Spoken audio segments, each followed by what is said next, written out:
ನನಗೆ ನಮ್ಮ ಮನೇಲಿ ನಮ್ಮ ಅಪ್ಪ ಅಮ್ಮ ಬೇಗ ಮದುವೆ ಮಾಡಿಸಿದ್ರು. ನನಗೆ 17 ವರ್ಷಕ್ಕೆ ಒಂದು ಗಂಡು ಮಗು ಆಯಿತು. ನಾನು ನನ್ನ ಗಂಡನ ಜೊತೆ ತುಂಬ ಖುಷಿಯಾಗಿದ್ದೆ. ಮತ್ತು ನನ್ನ ಗಂಡ ಎಲೆಕ್ಟ್ರಿಕ್ ಕೆಲಸ ಮಾಡ್ತಾ ಇದ್ದ. ಮತ್ತು ನಮ್ಮಿಬ್ಬರಿಗೂ ಒಂದೇ ಮಗು ಸಾಕು ಅಂತ ಇತ್ತು. ನಾನು ಮತ್ತೆ ಆಪ್ರೇಷನ್ ಮಾಡಿಸ್ಕೊಂಡು ನಮ್ಮ ಮಕ್ಕಳು ಬೇಡವಾದದ್ದು. ನನ್ನ ಮಗನಿಗೆ 18 ವರ್ಷ ಆದಾಗ ನನ್ನ ಗಂಡ ತೀರೋದ. ನನ್ನ ಗಂಡ ಎಲೆಕ್ಟ್ರಿಕ್ ಕೆಲಸ ಮಾಡಬೇಕಾದ್ರೆ ಕರೆಂಟ್ ಹೊಡೆದು ಹಾಗೆ ನಮಗೆ ತುಂಬ ದುಃಖ ಆಯಿತು. ಮತ್ತು ನಮ್ಮ ಮನೆ ಸ್ವಂತ ಮನೆ ಆದರೆ 2 ರೂಮು ಮತ್ತು ಕಿಚನ್ ಹಾಲ್ ಇತ್ತು. ಮತ್ತು ಬಾತ್ರೂಮ್ ಹೊರಗಡೆ ಇತ್ತು. ಮತ್ತು ನನಗೆ ಮನೆ ಕೆಲಸ ಬಿಟ್ಟು ಬೇರೆ ಕೆಲಸ ಬರ್ತಾ ಇರಲಿಲ್ಲ. ಹಾಗೆ ನನ್ನ ಮಗ ಅಂದ್ಕೊಂಡಿದ್ದ ಇನ್ನು ಮದುವೆ ಆಗೋ ತನಕ ಆರಾಮಾಗಿ ಜಾಲಿಯಾಗಿರ್ಬೋದು ಅಂತ. ನನ್ನ ಗಂಡ ನಮಗೆ ಏನು ಕಮ್ಮಿ ಮಾಡಿರಲಿಲ್ಲ. ಆದರೆ ಮನೆ ಕಟ್ಟಲು ಸ್ವಲ್ಪ ಲೋನ್ ತೆಗೆದಿದ್ರು ಮತ್ತು ಸ್ವಲ್ಪ ತೀರಿಸಿದ್ರು, ಸ್ವಲ್ಪ ಹಣ ಕೊಡಬೇಕಿತ್ತು. ಆದರೆ ಹೀಗೆಲ್ಲ ಆಗೋಯ್ತು. ಮತ್ತು ನನ್ನ ಮಗನೇ ಆಗೋ ಕೆಲಸ ಮಾಡ್ತಾಯಿದ್ದ. ಅವನಿಗೆ ಕೋಪ ಬರ್ತಾಯಿತ್ತು ಕೆಲಸ ಮಾಡಲು.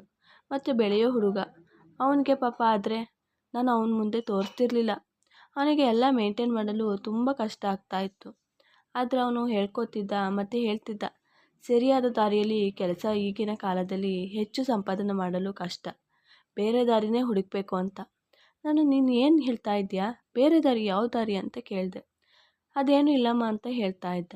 ಮತ್ತು ಒಂದೊಂದು ಸಲ ಹೇಳ್ತಾ ಇದ್ದ, ಅಮ್ಮ ನನಗೆ ಸ್ವಲ್ಪ ಹಣ ಇರೋ ಹುಡುಗಿ ಜೊತೆ ಮದುವೆ ಮಾಡಿಸ್ಬಿಡು, ಅವ್ರು ಕೊಡೋ ವರದಕ್ಷಿಣೆಯಿಂದ ನಮ್ಮ ಸಾಲ ಎಲ್ಲ ತೀರಿಸ್ಬೋದು ಮತ್ತು ಒಳ್ಳೆ ಕೆಲಸ ಸ್ಟಾರ್ಟ್ ಮಾಡ್ಬೋದು ಅಂತ. ನಾನು ಹೇಳಿದೆ, ನಿನ್ನ ಅಪ್ಪನಿಗೆ ವರದಕ್ಷಿಣೆ ಅಂದರೆ ಆಗಲ್ಲ. ಅದು ಒಂದು ಹೆಣ್ಣನ್ನು ಅವ್ರ ಮನೆಯಿಂದ ಕರ್ಕೊಂಡು ಬರೋದಲ್ಲದೆ ಅವ್ರಿಗೆ ಇಷ್ಟು ಕಷ್ಟ ಕೊಡಬೇಕಾ ಅಂತ ಹೇಳ್ತಿದ್ರು. ಅಂಥದ್ರಲ್ಲಿ ನೀನು ಹೀಗೆ ಹೇಳ್ತಾ ಇದ್ದೀಯಾ ಅಂತ. ಮತ್ತು ನಾನು ಹೇಳ್ತಾ ಇದ್ದೆ, ವರದಕ್ಷಿಣೆ ನಾನು ತೆಗಿಯಲ್ಲ. ಮತ್ತು ನನ್ನ ಫ್ರೆಂಡ್ ಇದ್ದಾಳಲ್ಲೋ, ಅವಳ ಮಗಳಿಗೆ ನೀನು ಅಂದರೆ ತುಂಬ ಇಷ್ಟ. ನಿನಗೆ ಒಳ್ಳೆ ಕೆಲಸ ಸಿಕ್ಕಿದ್ರೆ ಮಾತು ಮುಂದುವರಿಸಿ ಎಂಗೇಜ್ಮೆಂಟ್ ಮಾಡಿಬಿಡೋಣ, ಎಲ್ಲರೂ ಬಂದು ಹೆಣ್ಣು ಕೇಳ್ತಾ ಇದ್ದಾರೆ ಅಂತ ಹೇಳ್ತಿದ್ಲು. ನೀನು ನೋಡು ಒಂದು ಒಳ್ಳೆ ಕೆಲಸ ಅಂತ. ಅದಕ್ಕೆ ಅವನು, ಆ ಹುಡುಗಿ ಏನೋ ಚೆನ್ನಾಗೇ ಇದ್ದಾಳೆ, ಆದರೆ ಅವರು ನಮ್ಮಾಗಿಯೇ ಬಡವರು, ಇನ್ನು ಅವ್ರು ವರದಕ್ಷಿಣೆ ಕೊಡ್ತಾರಾ ಹೇಳು ಅಂತ ಹೇಳ್ತಿದ್ದ. ಅದಕ್ಕೆ ನಾನು, ನೀನು ಒಳ್ಳೆ ಕೆಲಸ ನೋಡು ಮತ್ತೆ ಈ ವರದಕ್ಷಿಣೆ ಆಸೆ ಬಿಡು ಅಂತ ಹೇಳಿ ಕಳಿಸ್ದೆ.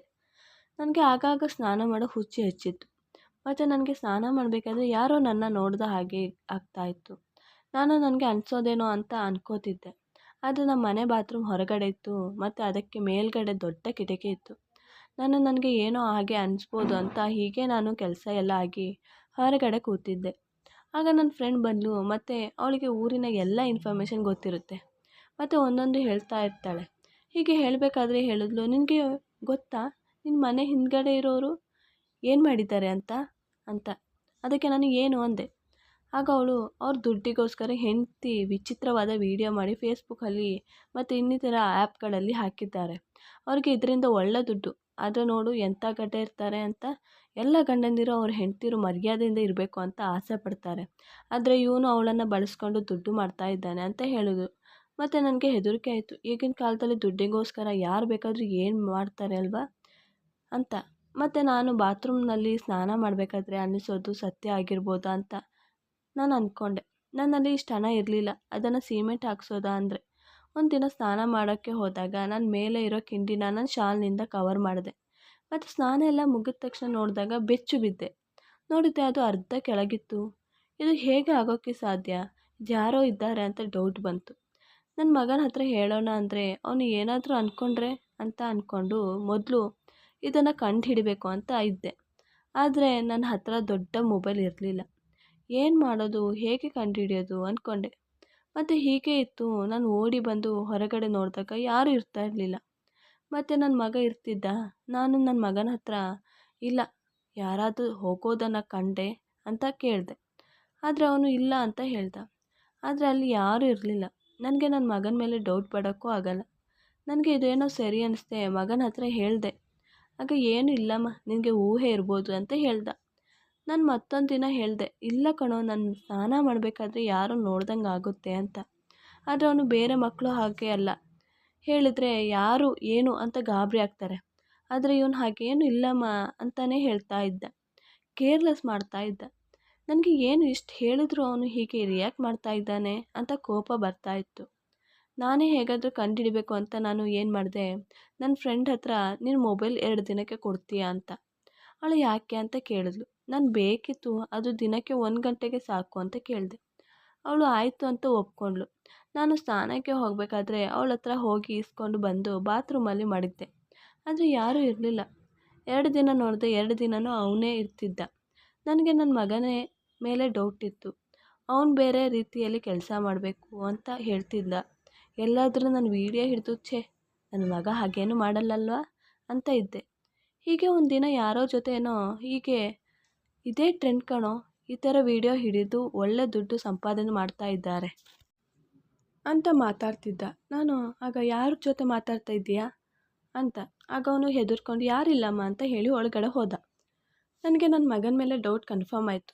ನಾನು ನನ್ನ ಮಗನ ಮೇಲೆ ಕಣ್ಣು ಮಡಗಿದ್ದೆ. ಆದರೆ ನಾನು ಸ್ನಾನ ಮಾಡೋಕ್ಕೆ ಹೋದಾಗ ನೋಡೋಕ್ಕೆ ಆಗ್ತಾ ಇರಲಿಲ್ಲ. ನನಗೆ ಹಾಗೆ ಅನಿಸ್ತಾ ಇತ್ತು. ಆದರೆ ನಾನು ಹೊರಗಡೆ ಬಂದು ನೋಡಿದಾಗ ಇವನೇ ಇರ್ತಿದ್ದ. ನಾನು ಏನು ಮಾಡಿದೆ, ಸ್ನಾನಕ್ಕೆ ಹೋದ ಹಾಗೆ ಹೋಗಿ ನೀರು ಬಿಟ್ಟೆ. ಮತ್ತು ಒಳಗಡೆ ಬಂದಾಗ ಅವನು ಇರಲಿಲ್ಲ. ಆದರೆ ಅವನ ಮೊಬೈಲ್ ಅಲ್ಲೇ ಇತ್ತು. ನೋಡೋಣ ಮೊಬೈಲ್ ಚೆಕ್ ಮಾಡಿ ಅಂತ ಅಂದ್ಕೊಂಡು ಹೋದೆ. ಮತ್ತು ನನಗೆ ಡೌಟ್ ಆಯಿತು, ಎಲ್ಲಿ ಮೊಬೈಲ್ ಲಾಕ್ ಮಡಗಿದ್ದಾನ ಅಂತ. ಹೋಗಿ ಮೊಬೈಲ್ ನೋಡಿದಾಗ ಸದ್ಯ ಲಾಕ್ ಇರಲಿಲ್ಲ.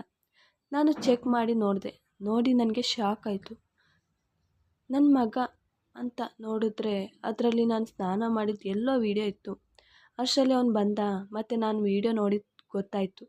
ಮತ್ತು ಅವನು ತಲೆ ಬಗ್ಗಿಸಿ ಹೇಳ್ದ, ಅಮ್ಮ ಇದು ಆ ಹುಡುಗ ಮೊಬೈಲ್ನಿಂದ ನನ್ನದರಲ್ಲಿ ಹಾಕ್ಸಿದ್ದು. ಅದೇ ನಮ್ಮ ಮನೆ ಮುಂದೆ ಇಲ್ವಾ, ಅವ್ರ ಮಗನೇ ಈ ಕೆಲಸ ಮಾಡ್ತಾ ಇರೋದು. ಮತ್ತು ಇದನ್ನು ನನ್ನ ಅವನ ಫ್ರೆಂಡ್ ಹೇಗೋ ನನಗೆ ಕಳಿಸ್ದ. ಮತ್ತು ನಾನು ಇದನ್ನು ಸೇವ್ ಮಾಡಿ ಮಡಗಿದ್ದೀನಿ. ಮತ್ತು ಈಗ ಡೈರೆಕ್ಟಾಗಿ ಹೋಗಿ ಕೇಳಿದ್ರೆ ಅವರು ನನ್ನ ಮಗ ಹೀಗೆ ಎಲ್ಲ ಮಾಡಲ್ಲ ಅಂತ ಹೇಳ್ತಾರೆ. ಅದಕ್ಕೆ ನನ್ನ ಫ್ರೆಂಡ್ ಪ್ಲ್ಯಾನ್ ಮಾಡಿದ್ದೀವಿ. ಅವನು ಮತ್ತು ನಮ್ಮ ಮನೆ ಕಡೆ ಬಂದೇ ಬರ್ತಾನೆ. ನೀನು ಹೇಳಿದಾಗ ನಿನಗೆ ನಾನು ರಿಯಾಕ್ಟ್ ಮಾಡಿದ್ರೆ ನಿನಗೆ ಗಾಬರಿ, ಟೆನ್ಷನ್ ಮತ್ತು ಭಯದಿಂದ ಇರ್ತೀಯ. ಅದಕ್ಕೆ ನಿನ್ನ ಮುಂದೆ ಏನೂ ಆಗದೆ ಇರೋ ಹಾಗೆ ಇದ್ದೆ. ಮತ್ತು ನೀನು ಹೇಳ್ತಿಂಗ್ಳಿಂದ ನಾನು ಅವನನ್ನು ಕಾಯ್ತಾ ಇದ್ದೀನಿ. ಇಲ್ಲಾದರೂ ಬೇರೆ ಕಡೆ ಹೋಗ್ತಾನೆ. ಆಗ ಫಾಲೋ ಮಾಡಿ ರೆಡ್ ಹ್ಯಾಂಡಾಗಿ ಹಿಡ್ಬೋದು. ಅವನಿಗೆ ಒಂದು ಗತಿ ಕಾಣಿಸ್ತೀನಿ. ಈಗ ಹಲ್ಲು ಕಚ್ಕೊಂಡಿದ್ದೀನಿ. ಮತ್ತು ಸರಿಯಾದ ಸಾಕ್ಷಿ ಇದ್ದರೆ ಪೊಲೀಸ್ ಅವನಿಗೆ ಸರಿಯಾದ ಶಿಕ್ಷೆ ಕೊಡ್ತಾರೆ. ಅದಕ್ಕೆ ಕಾಯ್ತಾ ಇರೋದು. ಮತ್ತು ಅವತ್ತು ನನ್ನ ಫ್ರೆಂಡ್ ಹತ್ರ ಇದೇ ವಿಷಯ ಮಾತಾಡ್ತಾ ಇದ್ದದ್ದು. ಆಗ ನೀನು ಬಂದೆ. ಅದಕ್ಕೆ ನಾನು ಹಾಗೆ ರಿಯಾಕ್ಟ್ ಮಾಡಿದ್ದು. ನಾನು ಅವನನ್ನು ತಪ್ಪಿಕೊಂಡು ಅಳ್ತಾ ಇದ್ದೆ. ನನ್ನ ಮಗ ಹೇಳ್ದಂಗೆ ಅವನನ್ನು ರೆಡ್ ಹ್ಯಾಂಡಾಗಿ ಹಿಡಿದು ಅವನನ್ನು ಒಂದು ಗತಿ ಕಾಣಿಸ್ದ. ಮತ್ತು ಅವನು ಹೊರಗಡೆ ಇರೋ ಬಾತ್ರೂಮ್ ಮನೆಯಲ್ಲಿ ನೀರಿನ ಸೊಂಡು ಬಂದಾಗ ಹೋಗಿ ಅವರಿಗೆ ಗೊತ್ತಿಲ್ಲದೇ ಎಷ್ಟೋ ವೀಡಿಯೋ ತೆಗೆದಿರೋದು ಬಯಲಾಗಿ ಬಂತು. ಮತ್ತು ಪೊಲೀಸ್ ಅವನಿಗೆ ಸರಿಯಾದ ಶಿಕ್ಷೆ ಕೊಡಿಸಿದ್ದಾರೆ. ನನಗೆ ನನ್ನ ಮೇಲೆ ಕೋಪ ಬರ್ತಾಯಿತ್ತು. ನನ್ನ ಫ್ರೆಂಡ್ ಮಾತಿಗೆ ಯಾವುದೋ ಸ್ಟೋರಿ ಕೇಳಿ ನನ್ನ ಮಗನ ಮೇಲೆ ಡೌಟ್ ಪಟ್ಟೆ. ಎಲ್ಲಾದರೂ ನನ್ನ ಮಗನ ಮೇಲೆ ಡೌಟ್ ಪಟ್ಟಿದ್ದು ಎಲ್ಲಾದರೂ ಮಗನಿಗೆ ಗೊತ್ತಾಗಿದ್ದರೆ ನನ್ನ ಮಗ ಬದುಕಿದ್ದು ಸತ್ತಿದ್ದಾಗೆ ಇರ್ತಿದ್ದ. ಮತ್ತು ಪಾಪ ನನ್ನ ಮಗ ತುಂಬ ಚಾಲಾಕಿಯಿಂದ ಹಿಡ್ದ ಮತ್ತು ಮನೆ ಯಜಮಾನನ ಕಾರ್ಯ ಮಾಡ್ದ.